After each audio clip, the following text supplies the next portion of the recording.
dibagi berarti akan dibagi seperti itu. Ya kalau udah selesai kemungkinan ketua kelompok taninya yang berhak membagi gitu. Bapak menyampaikan kemarin ada surat penyerahan dari ini Pak, perusahaan seluas 117 hektar. Bapak masih ingat ya Pak isi dari surat itu apa yang disampaikan? Seingat saya perusahaan itu menyerahkan kepada masyarakat warga desa Penyang itu aja. Ya mungkin kalau ada filenya atau fotokopinya bisa jaksa penuntut umum lebih membacanya lebih jelas gitu. Intinya pihak perusahaan menyerahkan lahan 117 hektar kepada masyarakat desa Penyang. Kapan ditandatanganinya Pak seperti itu? Diulangi. Kapan ditandatanganinya, siapa yang menerima surat itu Pak? Maksudnya menerima surat pernyataan penyerahan lahan itu. Ya. Pada saat itu diserahkan oleh pihak manajemen perusahaan, khususnya general manajernya langsung. Terus itu KTU-nya menyerahkan kepada saya dengan teman-teman. Teman-teman saya itu maksudnya warga desa Penyang itu tadi. Nah, lalu dihadirkan oleh kepala desa, komisi 1 DPRD yang hadir pada saat itu, dengan Kasat Intel Polres Kotim yang hadir pada saat itu. Di mana Pak penandatangannya? Di desa Penyang. Untuk sementara cukup yang mulia. Silakan selanjutnya penasihat hukum. Dokter. Baik, terima kasih yang mulia. Baik, saudara saksi, kapan saudara saksi kenal dengan Hermanus dan Dilik? Kalau Dilik saya kenal pada saat di rutan di Tatim Polda Kalteng dengan saudara saksi atas nama Dilik. Nah, adapun Hermanus itu sudah kenal lama. Baik, kemudian di BAP saudara Hermanus itu disebutkan bahwa saudara saksi membujuk saudara Hermanus untuk melakukan panen. Ada menyebutkan bahasa gini lah, ini sudah selesai, ini saya bagi, lahan ini saya bagi-bagi, kamu dapat jatah 1 hektar. Apakah betul tanggal 17 Bapak ada bertemu Hermanus dan mengatakan hal tersebut? Seingat saya pada tanggal 17 itu bertemu dengan almarhum Hermanus itu tidak pernah, dan menyuruh mereka manen pun tidak pernah juga, tidak ada. Baik, berarti isi dari poin dari BAP saudara Hermanus itu tidak benar menurut saudara saksi ya? Tidak benar. Baik, kemudian tadi JPU tadi ada menyatakan terkait kuasa. Menurut pengetahuan saudara saksi, surat kuasa itu untuk apa sih sebetulnya? Apa saja hak dan kewajiban saudara saksi sebagai penerima kuasa? Baik, saya menerima kuasa pendamping untuk menyampaikan aspirasi warga masyarakat desa Penyang, khususnya RT 5 dengan RT 5A. Nah, wewenang saya menerima surat kuasa itu pertama sebagai jembatan atau apa yang saya sampaikan tadi, penyampaian aspirasi mereka tentang permasalahan mereka yang ada di perusahaan PT MVP 2.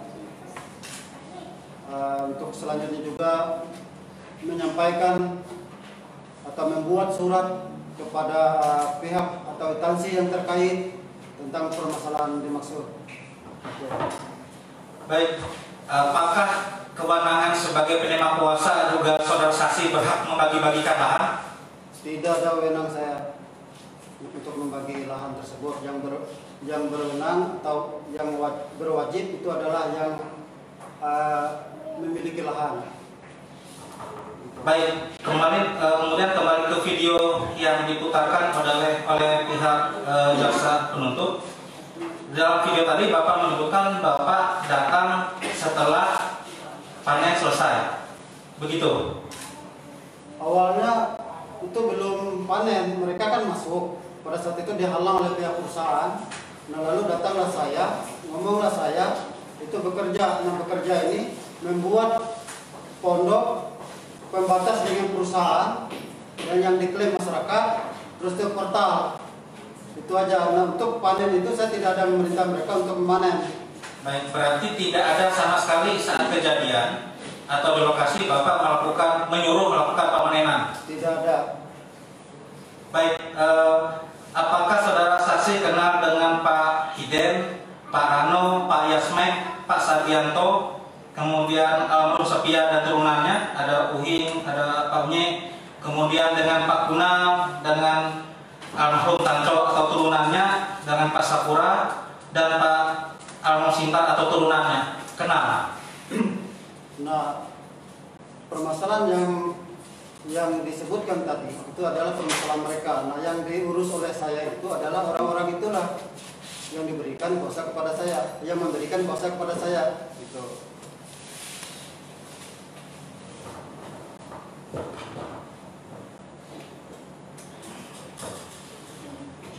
Cukup yang mulia. Saudara terdakwa ya, Siapa yang Pak Jen tadi kan bilang bahwa terlibatnya Pak Jen dalam kegiatan ini karena adanya kuasa dari seluruh masyarakat Desa Penyang atau sebagian masyarakat Desa Penyang atau hanya anggota kelompok tani Sahai Hapakat. Ya, yang mulia, hanya sebatas kelompok tani Sahai Hapakat. Jadi sebelum pemberian kuasa kepada saudara dan dibatasi oleh kelompok tani Sahai Hapakat, itu surat kuasanya dibuat terlebih dahulu kepada saudara dari kelompok tani atau mendampingi dulu, kemudian dibentuk dulu kelompok tani atau bagaimana? Sebelum lahirnya kelompok tani. Jadi sebelum lahirnya kelompok tani. Kalau begitu, siapa yang menentukan anggota kelompok taninya itu sendiri? Ya, yang melihat pada saat itu sehabis kami RDP di DPRD Kotim, karena di situ ada arahan. Nah lalu kami dengan warga rapat.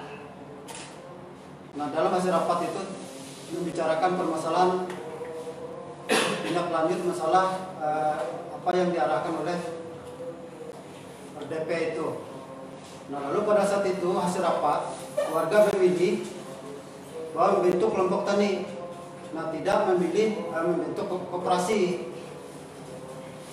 Nah jadi pada saat itu terbentuklah kelompok tani yang mana pada saat itu melalui voting juga pemilihan.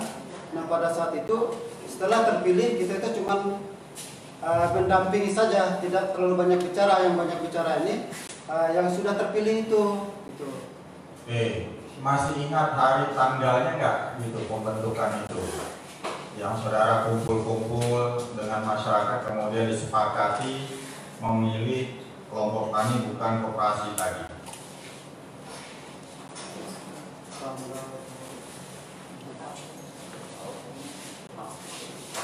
Kalau tidak salah itu tanggal 24 Oktober 2019.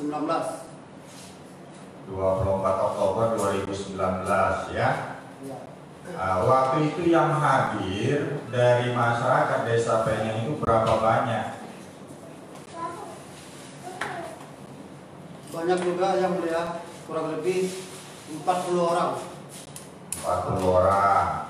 Dibuatkan absennya tidak? Ada dibuatkan absennya. Apakah 40 orang yang hadir di situ termasuk yang saudara, kemudian ada kemarin Dedi, ada kemarin siapa lagi teman yang lain? termasuk itu. Iya, termasuk itu. Yang 40 Pak Untung kalau tidak salah ya, termasuk itu. Kemudian disepakati dibentuklah kelompok tani. Ya, ya. Terus yang hadir itu kan 40 orang. Terus akhirnya jadinya kok 91 orang. Bagaimana itu ceritanya? Nah, jadi ceritanya begini yang mulia. Karena mereka dalam satu kakak itu kan ada punya anak, menantu. Nah, jadi di masing-masing yang ada punya hak atau lahannya di situ tadi. Nah, disitulah mereka dimasukkan ke anggota kelompok tani itu yang mulia. Kan saudara ini kan yang dianggap tahu, kemudian ditunjuk sebagai kuasa mereka. Harusnya saudara inventarisir tidak? Tidak, pada saat anggota 91 namanya ini A, B, D, C, paling tidak. Kalau tidak ada buktinya, saudara ini kepemilikannya berapa, keturunannya berapa, atas nama siapa, ini berhak masuk kelompok tani sahaya pakat. Oh, ini bukan dari ini. Ada nggak seperti itu di inventarisir ketika saudara bicara dengan mereka? pada saat itu saya tidak ada membicarakan itu. Nah, yang ada seingat saya pada saat itu masukan dari saya yang berhak masuk di kelompok tani ini adalah anggota yang benar-benar ada memiliki lahan di situ. Kalau masukkan anaknya, menantunya, itu terserah kalian, itu aja. Nah, hak Kalau itu mereka tidak punya bukti alas hak atau pernah bekerja turun-menurun di situ. Kalau begitu bahasanya yang saudara sampaikan. ada, ya pasti seperti Pak Sehiden itu tadi. Itu kan ada menantunya, anaknya, itu kan ada hak. Ya, oke. Kalau mau berhitung-hitung Mas Sanidin berapa, Sahidin? Nah, kalau Saya mengejar 91 itu, kalau memang itu dibicarakan secara nyata dan jelas. Kalau untuk itu yang mulia, itu sesuai dengan pembicaraan saya pada saat rapat itu saya serahkan kepada ketua kelompok tani karena ini sudah terpilih. Nah, aturlah kelompok anggota-anggotanya yang baik gitu. Saya juga paham, saudara kan orang yang mengerti dan paham tentang itu. Makanya harusnya kan saudara juga meneliti secara jelas. Kalau ini saudara sudah dapat gambaran tadi 117 hektar. Berarti yang anggota kelompok tani sahaya pakat itu kepemilikannya jumlahnya nanti akan 117 hektar. Kalau dia 91, kalau yang A berapa, yang B berapa, yang C berapa. Kalau jadinya 90 hektar berarti masih kurang. Tapi kalau lebih berarti ada yang salah. Itu yang perlu dikoreksi kan? Iya, saudara kan yang dianggap tahu soalnya. Untuk menentukan 117, administrasi saudara penuhi dulu gitu, dilihat dulu ini yang mana kelompok tani, yang mana siapa saja, Pak Sahidin dan anak cucunya berapa hektar totalnya. Saudara kemarin ada baby itu berapa hektar, yang A berapa hektar. Nah, barulah ini yang berhak nantinya yang akan mendapatkan 117 hektar apabila itu diberikan atau diserahkan atau dimitrakan. Bahasanya kan seperti itu kan. Saya ini mengikuti bukti saudara ini, bukan dari saya. Ada nggak jelas seperti itu saudara sampaikan kepada mereka warga masyarakat? Tidak ada. Tidak ada ya. Nah, besok-besok saya salut kepada saudara mau membantu warga masyarakat. Itu sangat luar biasa, artinya ada kepedulian. Banyak di antara kita itu tidak peduli. Cuma kita memang untuk kepedulian itu juga harus punya data yang betul-betul akhirnya tidak terlena, tidak ada kejadian-kejadian yang juga membuat merugikan masyarakat itu sendiri. Itu saja, saya itu malah saya salut kepada saudara kalau ada yang seperti itu, mau membantu masyarakat.